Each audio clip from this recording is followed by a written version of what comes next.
ನಮಸ್ಕಾರ ವೀಕ್ಷಕರೇ, ನಾನು ಇಂದಿರಾ ಸೋಮಶೇಖರ್ ಮಾತಾಡ್ತಾ ಇರೋದು. ಸುಮಾರು 30 ವರ್ಷಗಳಿಂದ ವಿವಿಧ ಶಾಲಾ ಕಾಲೇಜುಗಳಲ್ಲಿ ಉಪನ್ಯಾಸಕಿಯಾಗಿ ಶಿಕ್ಷಕಿಯಾಗಿ ಸೇವೆಯನ್ನ ಸಲ್ಲಿಸಿ ಈಗ ನಿವೃತ್ತಿಯನ್ನ ಪಡ್ಕೊಂಡಿದ್ದೇನೆ. ಇಂದು ನಿಮ್ಮ ಮುಂದೆ ಒಂದು ಹೊಸ ವಿಷಯವನ್ನ ನಾನು ತಗೊಂಡು ಬಂದಿದ್ದೇನೆ. ಅಂದು ಇಂದು ಅಂದಿನ ಶಿಕ್ಷಣ ಮಟ್ಟ ಹೇಗಿತ್ತು, ಇಂದಿನ ಶಿಕ್ಷಣ ಮಟ್ಟ ಹೇಗಿದೆ, ಅಂದು ಮಕ್ಕಳ ಮನಸ್ಥಿತಿ ಮನೋಭಾವಗಳು ಹೇಗಿತ್ತು, ಇಂದು ಇವತ್ತಿನ ಮನಸ್ಥಿತಿ ಹೇಗಿದೆ, ಈ ಎಲ್ಲ ವಿಚಾರಗಳನ್ನ ನಿಮ್ಮ ಮುಂದೆ ಮಾತಾಡೋದಕ್ಕೋಸ್ಕರ ಬಂದಿದ್ದೀನಿ. ಹಲವಾರು ಕ್ಷೇತ್ರಗಳಲ್ಲಿ ಹಲವಾರು ಸಾಧಕರುಗಳ ಪರಿಚಯವನ್ನ ಸಾಕಷ್ಟು ನೀವು ನೋಡಿದ್ದೀರಾ, ಕೇಳಿದ್ದೀರಾ. ಆದ್ರೆ ಶಿಕ್ಷಣ ಕ್ಷೇತ್ರದಲ್ಲಿ ಇಂತಹ ಒಂದು ಸಾಧಕರ ಪರಿಚಯ ಬಹಳ ಕಡಿಮೆ ಅಂತಾನೆ ಹೇಳಬೇಕು. ಆದ್ರಿಂದ ಒಂದು ಮಕ್ಕಳ ಮನಸ್ಥಿತಿಯನ್ನ ಅರ್ಥ ಮಾಡಿಕೊಂಡು ಇವತ್ತಿನ ಸಮಾಜದಲ್ಲಿ ಮಕ್ಕಳು ಅವರ ಅಭಿಪ್ರಾಯಗಳು ಯಾವ ರೀತಿ ಇದೆ, ಹೇಗೆ ನಡ್ಕೊಳ್ತಾ ಇದ್ದಾರೆ, ಈ ಎಲ್ಲ ವಿಚಾರಗಳನ್ನ ಮಾತಾಡೋದಕ್ಕೋಸ್ಕರ ನಿಮ್ಮ ಮುಂದೆ ಬಂದಿದ್ದೀನಿ. ಇಂದು ನಮ್ಮ ಇಂದಿರಾ ವಾಣಿ ಯೂಟ್ಯೂಬ್ ಚಾನೆಲ್ ಅನ್ನ ಪ್ರಾರಂಭ ಮಾಡಿದ್ದೇವೆ. ಈ ಚಾನೆಲ್ ಅನ್ನ ಮುಖ್ಯ ಉದ್ದೇಶ ಏನಂದ್ರೆ, ವಿವಿಧ ಶಾಲಾ ಕಾಲೇಜುಗಳ ಪ್ರಸಿದ್ಧ ವ್ಯಕ್ತಿಗಳನ್ನ ಕರೆಸಿ ಅವರ ಜೊತೆ ಅವರ ಅಭಿಪ್ರಾಯ ಅವರ ಅನಿಸಿಕೆಗಳನ್ನ ನಾವು ನಿಮ್ಮ ಜೊತೆ ಚರ್ಚೆ ಮಾಡಬೇಕು ಅಂತ ಹೇಳಿ ಅನ್ಕೊಂಡಿದ್ದೇವೆ. ಇಂದಿನ ಈ ಒಂದು ಕಾರ್ಯಕ್ರಮಕ್ಕೆ ಬೆಂಗಳೂರಿನ ಪ್ರತಿಷ್ಠಿತ ಶಾಲೆಗಳಲ್ಲಿ ಒಂದಾದ ಸ್ಟೆಲ್ಲಾ ಮಾರಿಸ್ ಶಾಲೆಯ ಹಿರಿಯ ಶಿಕ್ಷಕಿಯಾದ ಶ್ರೀಮತಿ ಮಾಯಾ ಸುರೇಶ್ ಅವರು ಈ ಕಾರ್ಯಕ್ರಮಕ್ಕೆ ಆಗಮಿಸಿದ್ದಾರೆ. ಅವರಿಗೆ ನಾವು ಬರ್ಮಾಡ್ಕೊಳ್ಳೋಣ. ಅವರಿಗೆ ನಮಸ್ಕಾರ. ಮಾಯಾ ಸುರೇಶ್ ಅವರೇ, ನಮಸ್ಕಾರ. ಅವರೇ, ನೀವು ಇಂದಿನ ಒಂದು ಕಾರ್ಯಕ್ರಮಕ್ಕೆ ಬಂದಿದ್ದು ಬಹಳ ಸಂತೋಷ ಆಗಿದೆ ನಮಗೆ. ಇದು ನಮ್ಮ ಒಂದು ಚೊಚ್ಚಲ ಕಾರ್ಯಕ್ರಮ, ಸಂದರ್ಶನ ಕಾರ್ಯಕ್ರಮ. ಆ ಮಕ್ಕಳ ಒಂದು ಮನಸ್ಥಿತಿ ಹೇಗಿರುತ್ತೆ ಅನ್ನೋಂಥದ್ದನ್ನ ನಾವು ತಿಳ್ಕೊಳ್ಬೇಕು. ಅಂದಿನ ಮಟ್ಟ ಮತ್ತು ಇಂದಿನ ಇವತ್ತಿನ ಮಟ್ಟ ಹೇಗಿದೆ ಅನ್ನೋದ್ರ ಬಗ್ಗೆ ಪ್ರಾರಂಭ ಮಾಡೋಣ. ಅದಕ್ಕೂ ಮುಂಚೆ ನಿಮ್ಮ ಒಂದು ಕಿರುಪರಿಚಯದೊಂದಿಗೆ ನಮ್ಮ ಕಾರ್ಯಕ್ರಮವನ್ನ ಪ್ರಾರಂಭ ಮಾಡೋಣ. ನಮಸ್ಕಾರ ವೀಕ್ಷಕರೇ. ನಾನು ನಗರದ ಪ್ರತಿಷ್ಠಿತ ಶಾಲೆಯಾದಂಥ ಸ್ಟೆಲ್ಲಾ ಮಾರಿಸ್ ಶಾಲೆಯ ಶಿಕ್ಷಕಿ. ಸುಮಾರು 29 ವರ್ಷಗಳ ಶಿಕ್ಷಕಿಯಾಗಿ ಅನುಭವವನ್ನು ಪಡೆದಿರುತ್ತೇನೆ. ಮಿಸ್ ಇಂದ್ರಾರವರು ಈ ಒಂದು ಕಾರ್ಯಕ್ರಮಕ್ಕೆ ನನ್ನನ್ನು ಬರ್ಮಾಡ್ಕೊಂಡಿದ್ದಾರೆ. ನನಗೂ ತುಂಬಾ ಸಂತೋಷ ಅನಿಸ್ತಾ ಇದೆ. ಯಾಕೆಂತಂದ್ರೆ ಅವ್ರು ಹೇಳ್ದಾಗೆ ನಾವು ಶಿಕ್ಷಣದ ಕ್ಷೇತ್ರಕ್ಕೆ ಕಾಲಿಟ್ಟಾಗ ಇದ್ದಂತ ಶಿಕ್ಷಣ ಪದ್ಧತಿ ಮತ್ತು ಮಕ್ಕಳು, ಈಗಿನ ಶಿಕ್ಷಣ ಪದ್ಧತಿ ಮತ್ತು ಮಕ್ಕಳು, ಇದರಲ್ಲಿ ಅಜಗಜಾಂತರವಾದಂತ ವ್ಯತ್ಯಾಸವನ್ನ ಕಾಣ್ತಾ ಬರ್ತಾ ಇದ್ದೀವಿ. ಮಿಸ್ ಇಂದ್ರಾ ಅವರೇ, ನೀವು ಹೇಳಿದ್ದು ಸರಿ. ನಾವು ಶಿಕ್ಷಣ ಕ್ಷೇತ್ರಕ್ಕೆ ಕಾಲಿಟ್ಟಾಗ ಮಕ್ಕಳಲ್ಲಿ ಅತಿಯಾದಂತ ಮೌಲ್ಯಗಳಿತ್ತು, ಸಂಸ್ಕೃತಿ ಇತ್ತು, ಭಕ್ತಿ, ಭಯ ಮತ್ತೆ ಸಾಮಾಜಿಕ ಮೌಲ್ಯಗಳನ್ನು ಅಳವಡಿಸ್ಕೊಂಡು ಗುರು ಹಿರಿಯರಲ್ಲಿ ಗೌರವ ಇತ್ತು. ಈಗ ಅದೆಲ್ಲ ತೀರಾ ಕಡಿಮೆ. ಈಗಿನ ಮಕ್ಕಳಲ್ಲಿ ಇಲ್ಲ ಅಂತ ನಾವು ಹೇಳ್ತಾ ಇಲ್ಲ, ಖಂಡಿತವಾಗ್ಲೂ ತಪ್ಪಾಗಿ ಭಾವಿಸ್ಬೇಡಿ. ಈಗಿನ ಮಕ್ಕಳಲ್ಲಿ ಇದೆ. ಆದ್ರೆ ನಾವು ಮೊದ್ಲು ನೋಡಿದಾಗ ಈಗಿನ ಮಕ್ಕಳ ಅದರ ಕೊರತೆಯನ್ನ ಕಾಣ್ತಾ ಇದ್ದೇವೆ. ಇಂಗ್ಲಿಷ್ ಅಲ್ಲಿ ಒಂದು ಪ್ರಾವರ್ಬ್ ಇದೆ, spare the cane and spoil the child ಅಂತ.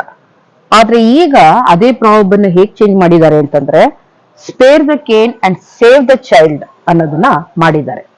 ಅಂದ್ರೆ ದಂಡಂ ದಶಗುಣಂ ಅಂತ ನಾವು ಸಂಸ್ಕೃತದಲ್ಲಿ ಏನ್ ಹೇಳ್ತಾ ಇದ್ದೋ, ಈಗ ಆ ದಂಡ ಅಥವಾ ಒಂದು ಪನಿಷ್ಮೆಂಟ್ ಅನ್ನೋದನ್ನ ನಾವು ಬದಿಗಿಟ್ಟಾಗ ಮಕ್ಕಳಲ್ಲಿ ಏನೆಲ್ಲ ಚೇಂಜಸ್ ಇದೆ ಅನ್ನೋದನ್ನ ಈಗ ನಾವು ಕಾಣಬಹುದು.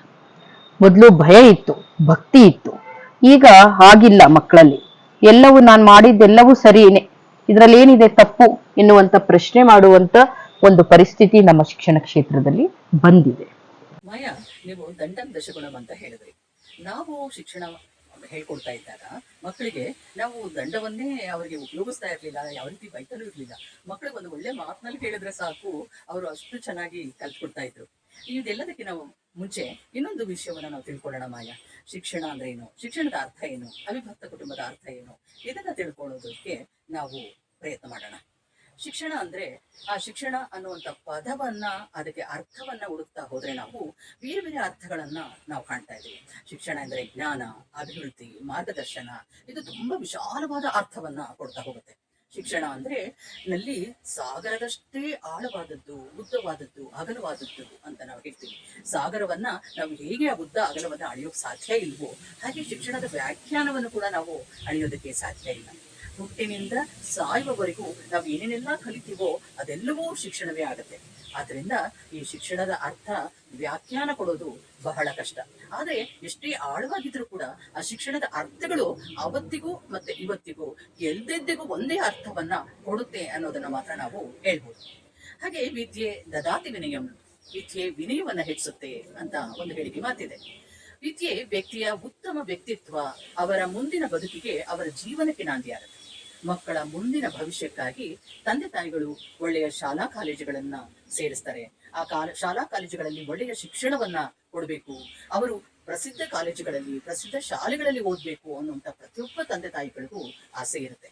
ಆದ್ರಿಂದ ಈ ಶಿಕ್ಷಣದ ಅರ್ಥ ಬಹಳಷ್ಟು ಆಳವಾದದ್ದು ಅಂತ ಹೇಳ್ಬೋದು.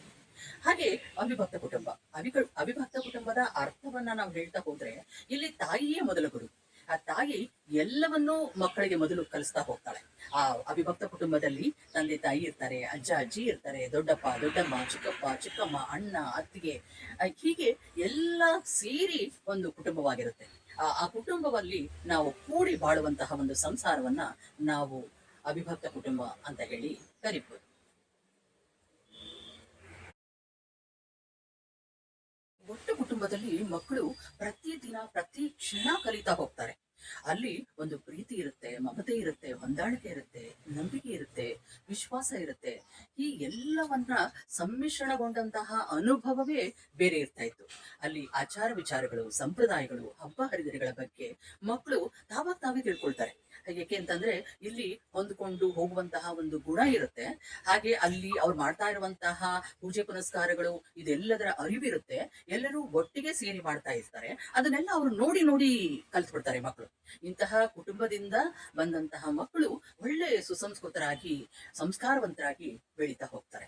ಅದರಿಂದ ಮನೆಯೇ ಮೊದಲ ಪಾಠಶಾಲೆ ಆಗತ್ತೆ, ತಾಯಿಯೇ ಮೊದಲ ಗುರು ಆಗ್ತಾಳೆ. ಇಂತಹ ಒಂದು ತಳಹದಿಯನ್ನ ಹಾಕಿಕೊಟ್ಟಂತಹ ಕುಟುಂಬದಿಂದ ಬಂದ ಮಕ್ಕಳು ಶಾಲೆಗೆ ಬಂದಾಗ ಗುರು ಹಿರಿಯರಿಗೆ ತುಂಬಾ ಭಕ್ತಿಯಿಂದ ಗೌರವದಿಂದ ಅವರು ಕಾಣ್ತಾರೆ. ಅವರು ಹೇಳಿದ್ದ ಎಲ್ಲ ಮಾತುಗಳನ್ನ ಹೇಳ್ತಾರೆ. ಅವರಲ್ಲಿ ಓದುವ ಆಸಕ್ತಿ ಹೆಚ್ಚಾಗಿರುತ್ತೆ. ಗುರುಗಳ ಮಾತೆಂದ್ರೆ ಸಾಕು ಅವರಿಗೆ ವೇದವಾಕ್ಯ ಆಗಿರುತ್ತೆ. ಒಳ್ಳೆಯ ನಡತೆಯಿಂದ ಆ ಮಕ್ಕಳು ಪ್ರೀತಿ ಪಾತ್ರರಾಗಿ ಬೆಳೀತಾ ಹೋಗ್ತಾರೆ, ಹಾಗೆ ಕಲಿತಾ ಹೋಗ್ತಾರೆ.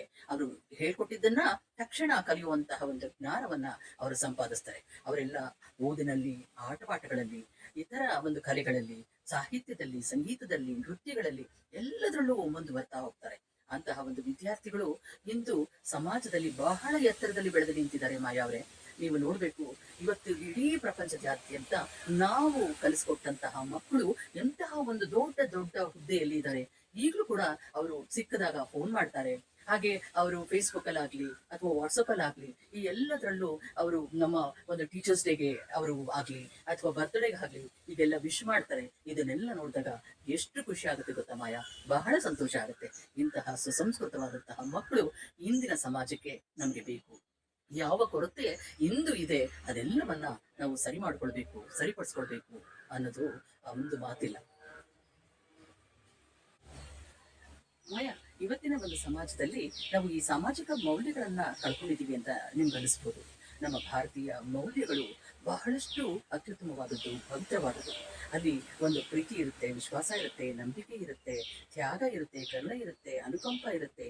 ಹೀಗೆ ಹಲವಾರು ಮೌಲ್ಯಗಳನ್ನ ಹೊಂದಿರುವಂತಹ ಈ ನಮ್ಮ ಭಾರತದಲ್ಲಿ ಹಾಗೆ ನಮ್ಮ ಸಾಮಾಜಿಕ ಮೌಲ್ಯಗಳು ಕೂಡ ಹೌದು. ಆದ್ರಿಂದ ಇಂತಹ ಒಂದು ಶಿಕ್ಷಣಕ್ಕೆ ನಾವು ಸ್ಫೂರ್ತಿಯನ್ನ ನೀಡಬೇಕಾಗಿದೆ, ಮಕ್ಕಳ ಒಂದು ಗಮನಕ್ಕೆ ತರಬೇಕಾಗಿದೆ. ಆ ಮೌಲ್ಯಗಳನ್ನು ಪೂರ್ತಿ ನಾವು ಕಳ್ಕೊಳ್ಳೋದಕ್ಕಿಂತ ಮುಂಚೆ ಅವರಿಗೆ ಜಾಗೃತರನ್ನಾಗಿ ಮಾಡಬೇಕಾಗಿದೆ, ಅವರಿಗೆ ಒಂದು ಎಚ್ಚರಿಕೆಯನ್ನ ಕೊಡಬೇಕಾಗಿದೆ. ನಾವು ಮೌಲ್ಯಗಳೇ ಇಲ್ಲ ಅಂತ ಹೇಳ್ತಾ ಇಲ್ಲ, ಆದ್ರೆ ಆ ಮೌಲ್ಯಗಳು ನಮ್ಮಲ್ಲಿ ಇಂದಿನ ಒಂದು ಮೌಲ್ಯ ಈಗ ನಮಗೆ ಅಷ್ಟೊಂದು ಕಾಣ ಬರ್ತಾ ಇಲ್ಲ. ಅದಕ್ಕೆ ಅದರದೇ ಆದಂತಹ ಒಂದು ಕಾರಣಗಳಿದೆ. ಆ ಕಾರಣಗಳನ್ನ ಕೂಡ ನಾವು ಚರ್ಚೆ ಮಾಡ್ತಾ ಹೋಗೋಣ ಮಾಯಾವ್ರೆ. ಅವಿಭಕ್ತ ಕುಟುಂಬ ಶಿಕ್ಷಣ ಕ್ಷೇತ್ರದಲ್ಲಿ ಬಹಳಷ್ಟು ಪ್ರಭಾವವನ್ನ ಬೀರ್ತಾ ಇದೆ. ನೀವು ಅದರ ಬಗ್ಗೆ ಸ್ವಲ್ಪ ಮಟ್ಟಿಗೆ ತಿಳಿಸ್ಕೊಟ್ಟಿದ್ದೀರಾ ಮಾಯಾ ಅವರೇ. ನಾವು ಮುಂದಿನ ಒಂದು ಸಂದರ್ಶನದಲ್ಲಿ ಅವಿಭಕ್ತ ಕುಟುಂಬದಿಂದ ಶಿಕ್ಷಣ ಕ್ಷೇತ್ರಕ್ಕೆ ಯಾವ ಲಾಭಗಳಾಗ್ತಾ ಇದೆ, ಯಾವ ಒಂದು ನಷ್ಟ ಆಗ್ತಾ ಇದೆ, ಅದರಿಂದ ತೊಂದರೆ ಆಗ್ತಾ ಇದೆಯಾ ಅಥವಾ ಉಪಯೋಗ ಜಾಸ್ತಿ ಆಗ್ತಾ ಇದೆಯಾ, ಈ ಎಲ್ಲ ವಿಚಾರಗಳನ್ನ ನಾವು ಮುಂದಿನ ಸಂದರ್ಶನದಲ್ಲಿ ತಿಳ್ಕೊಳ್ಳೋಣ ಮಾಯಾ ಅವರೇ. ಇವತ್ತಿಗೆ ಈ ಒಂದು ಕಾರ್ಯಕ್ರಮವನ್ನ ಮುಗಿಸೋಣ. ಈ ಒಂದು ಕಾರ್ಯಕ್ರಮ ನಿಮಗೆ ಇಷ್ಟ ಆಗಿದ್ರೆ ನಮ್ಮ ಒಂದು ಚಾನೆಲ್ಗೆ ಒಂದು ಲೈಕ್ ಕೊಡಿ, ಶೇರ್ ಮಾಡಿ, ಹಾಗೆ ಸಬ್ಸ್ಕ್ರೈಬ್ ಮಾಡಿ. ನಮಸ್ಕಾರ. ನಮಸ್ಕಾರ.